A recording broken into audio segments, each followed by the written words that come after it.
Welcome back to Story Time in the Worlds of J. Homer.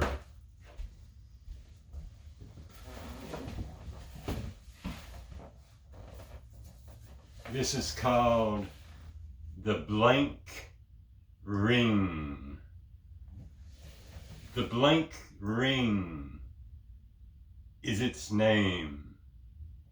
The only area in the Eorin Forest which is fully bare of trees and foliage, a place of death and strange happenings, where many brave men have disappeared without a trace.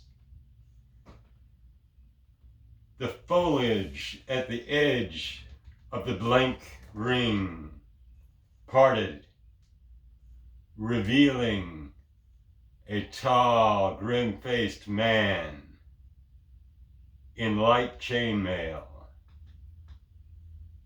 His bright blue eyes burned like fire from beneath his gray hood.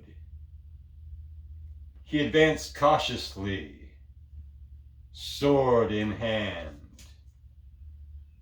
When he reached the center of the clearing, he was blinded by a bright flash of light,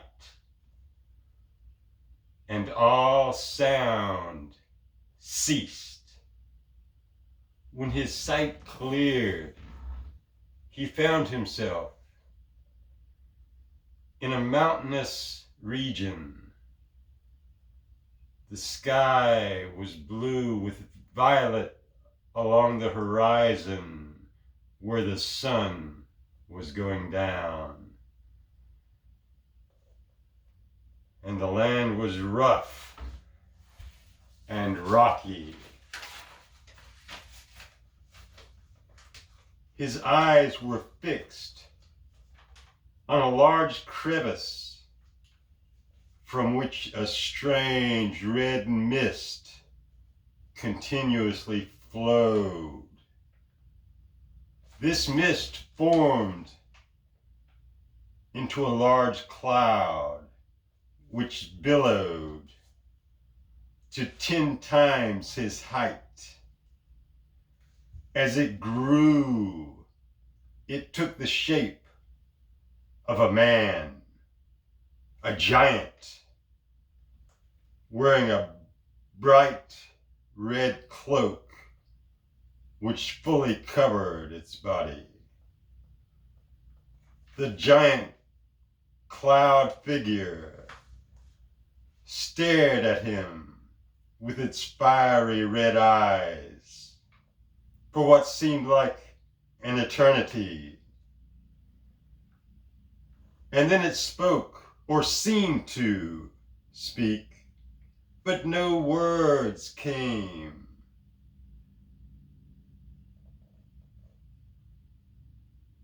It raised its arm towards him. A ring of green smoke floated from its hand. The ring hung around the man, enveloping him in a dense green mist. The mist thickened, stifling him. He couldn't breathe. Everything went black.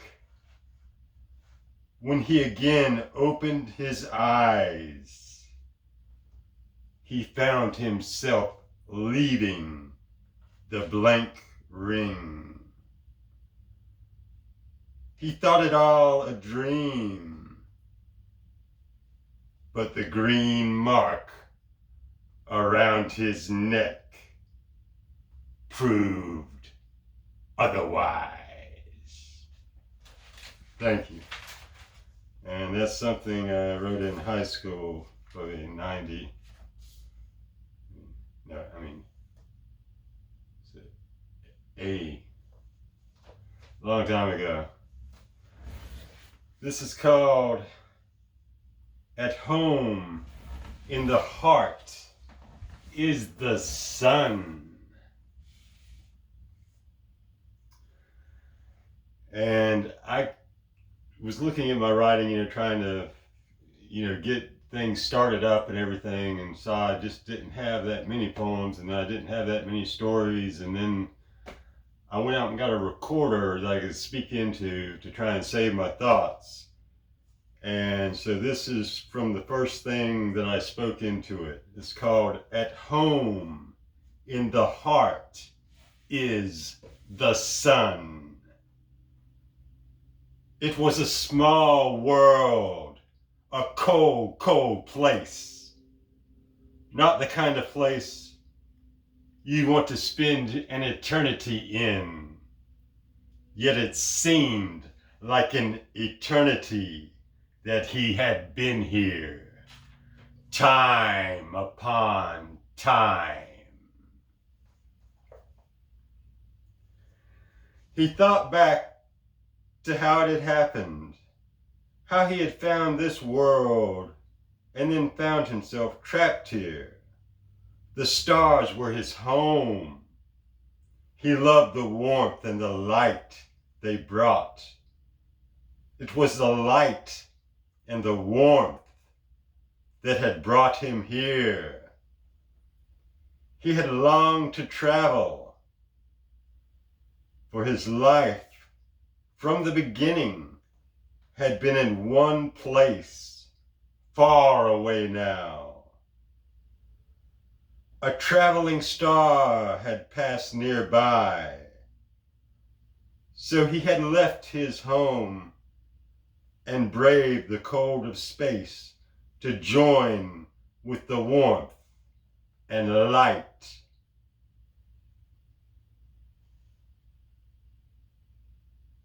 of the journeying star.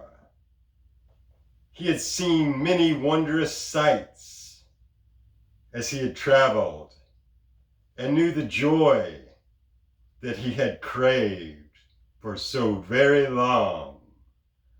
There were so many stars along the way. He could have stopped at any of them, but he had to keep going, discovering, learning. Then he saw it up ahead. A small planet, barren, just a small ball of earth and rock, straight ahead. The star was on a collision course with the planet, and collide it did. He found himself stranded on this world. The light and warmth from the nearby stationary star was quickly blocked by the dust cloud which had enveloped the planet. The only warmth that he could find upon this empty sphere was deep beneath the surface. And there he stayed for centuries at a time, waiting and waiting. Occasionally, he would take trips to the surface to explore and to learn all he could about his new home, though the one thing he could not understand was why he could not leave. He only truly felt at home in the heart of a star.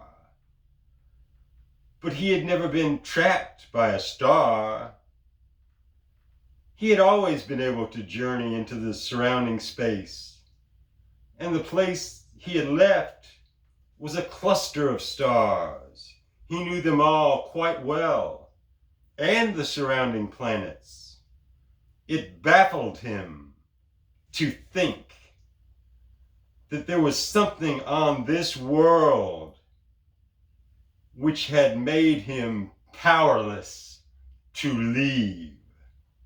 So he waited and waited as the centuries passed by. The dust clouds slowly cleared, allowing more and more of his beloved warmth and light through, till one day, when he journeyed from the depths where he had made his home, he came out into the light of a bright star.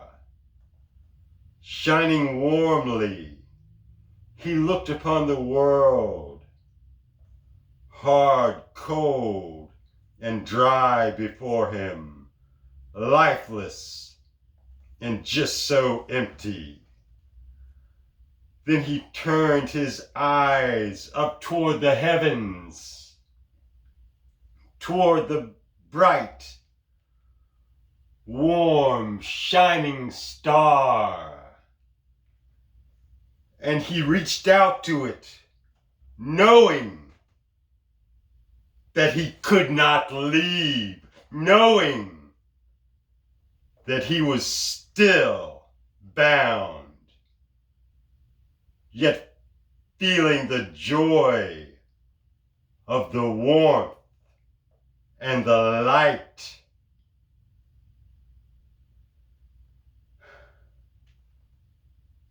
As it overcame him, he began to weep, and as he wept, his tears fell upon the land in torrential floods, filling oceans and lakes and streams and ponds, rivers of tears flowing over the land.